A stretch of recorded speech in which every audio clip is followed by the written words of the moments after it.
In today's video, I'm going to show you how to create scenario variables in Make, one of the most practical and underused features in this automation platform. Make is a visual workflow builder that lets you connect apps and automate repetitive tasks without writing a single line of code. Scenario variables let you capture a piece of data mid-workflow and carry it forward to reuse later in the same run, which can transform a messy, duplicated automation into something clean and efficient. If that sounds useful, please hit the like button and subscribe so you never miss a tutorial. And let's jump straight in. Before we touch anything in the scenario builder, it helps to understand exactly what a scenario variable is and when you actually need one. Think of it as a sticky note you write during the automation's run. Say your scenario pulls in an order total, applies a discount calculation, and then needs to mention that final price in both an email to the customer and a row in your spreadsheet.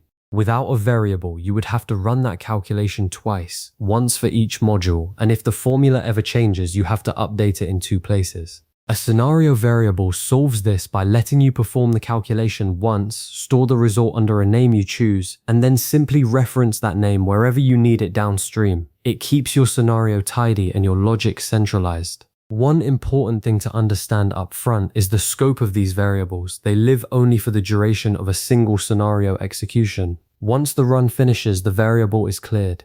This is intentional. Make is not a database, and scenario variables are designed purely for temporary in-run storage. If you ever need data to persist between separate runs, that is what Make's data stores are for. But for the very common case of reusing something calculated or passed earlier in the same workflow, scenario variables are exactly the right tool. With that context in place, let's build one. Open your scenario in the Make canvas, that visual board where all your modules sit connected by arrows. Click the small plus icon at the point in your workflow where you want to insert the variable. In the search bar that appears, type Tools and select the native Make module simply called Tools. This module is Make's built-in utility belt. It handles small internal tasks like pausing the workflow, setting variables, and incrementing counters. It does not connect to any external app. It operates entirely inside the scenario itself, which is why it responds almost instantly and never counts against your API call limits. Once you select the Tools module, Make will ask which action you want to perform. You will see two variable-related options, Set Variable and Set Multiple Variables. Choose Set Variable when you only need to capture one piece of data at this point in the workflow.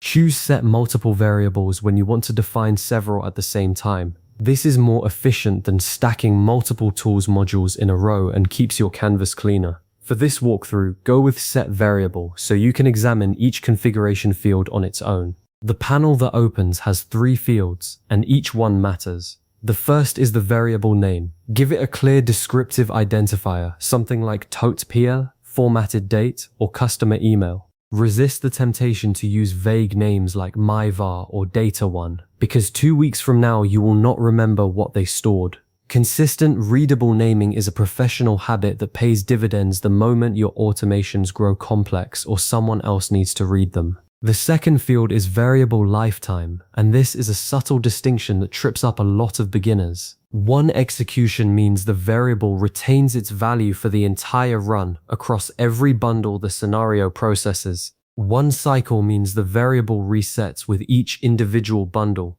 which matters when you have an iterator or aggregator looping through a list of items, for example, processing 20 customers one at a time.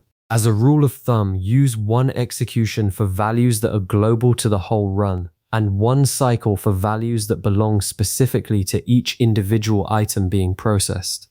Getting this setting wrong is one of the most common sources of unexpected behavior in Make.